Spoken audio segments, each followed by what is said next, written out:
देखिए, हमारा मकसद बहुत साफ है। देश की महिलाओं, आदिवासियों, दलितों, पिछड़ों को अपमान से बचाने के लिए, सम्मान दिलाने के लिए रामचरितमानस की कुछ चौपाइयों के हिस्से को संशोधित करने या प्रतिबंधित करने की हमने मांग की है। संबंधित पत्र मैंने महामहिम राष्ट्रपति जी को, माननीय प्रधानमंत्री को भी दिया है। रही बात, अगर कोई इस बात को लेकर के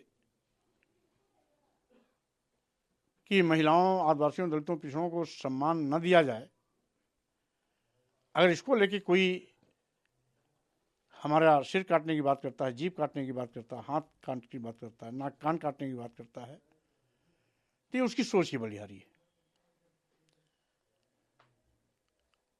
ऐसा लगता है इन लोगों के बयान से कि ये धर्म की आड़ में देश की महिलाओं, आदिवासियों, दलितों, पिछड़ों को अपमानित करना ही अपना धर्म मानते हैं। मैंने तो कुछ चौपाइयों की इंगित करते हुए मात्र इतना ही कहा था कि इससे इन हिस्सों से आदिवासियों, दलितों, पिछड़ों और देश की महिलाओं का अपमान हो रहा है। इनकी संख्या 97% है। 97% लोगों की भावनाएं रोज आहत होती हैं। तो तथाकथित धर्म के ठेकेदारों को इन 97% लोगों की भावनाएं ध्यान में नहीं आती हैं। उनकी 2-3% लोगों की भावनाएं बड़ी हो जाती हैं और कहते हैं मौर्य जी धर्म पर प्रहार कर रहे हैं। हमने तो धर्म पर कोई बात ही नहीं किया। और रही बात, क्या महिलाओं, आदिवासियों, दलितों, पिछड़ों को अपमानित करना ही इनका धर्म है? अगर इनका धर्म है उनको अपमानित करना, तो मेरा धर्म है इनको सम्मान दिलाना। आपके ऊपर कल जब लोगों में देखिए, वहां जो नारेबाजी करने वाले लोग थे, उनका नारा जय श्री राम का चल रहा था। तो ये नारा कौन लगाता है? आप जानते होंगे, भारतीय जनता पार्टी के चेहरे ही ऐसी नारे लगाते हैं। तो वो लोग क्या कहा, किसके थे? और अब चूंकि उनके हाथ में माला था, माला के अंदर क्या लिए थे, झंडा लिए थे या स्याही लिए थे, अब वो जाने। हमारे गाड़ी की ओर दौड़े, स्थानीय पुलिस ने उनको घेर करके वापस कर दिया। चल पाया कौन लोग थे वो?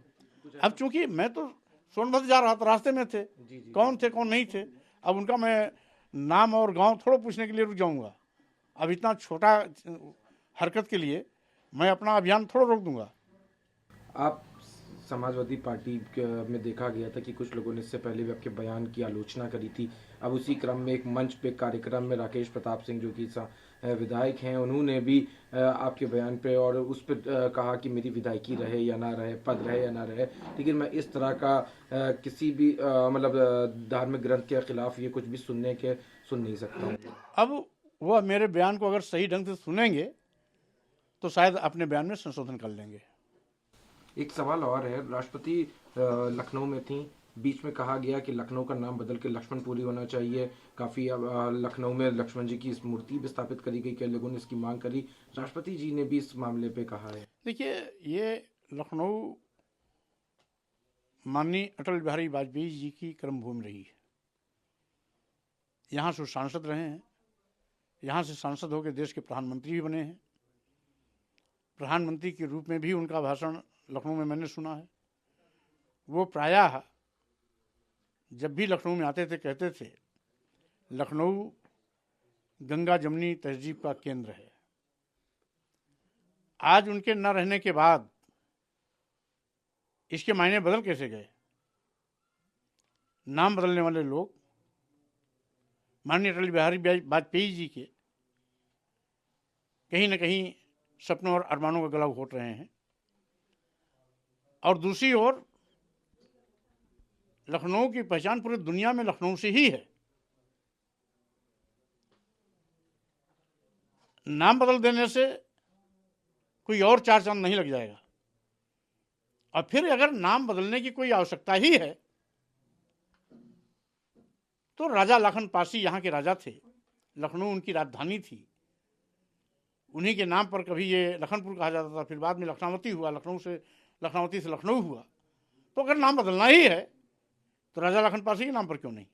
एक आखिरी सवाल है, कल मौलाना अरशद मदनी ने दिल्ली में एक अधिवेशन के दौरान कहा कि राम ओम और अल्लाह एक हैं, और जब श्री राम को लोग नहीं पूछते थे तो उससे पहले भी ओम का अस्तित्व था और ओम और अल्लाह एक चीज़ है, उन्होंने कहा है।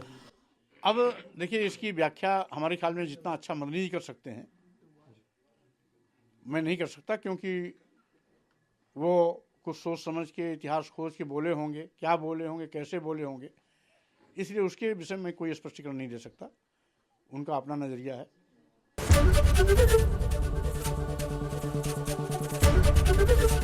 एबीपी गंगा, खबर आपकी, जुबान आपकी।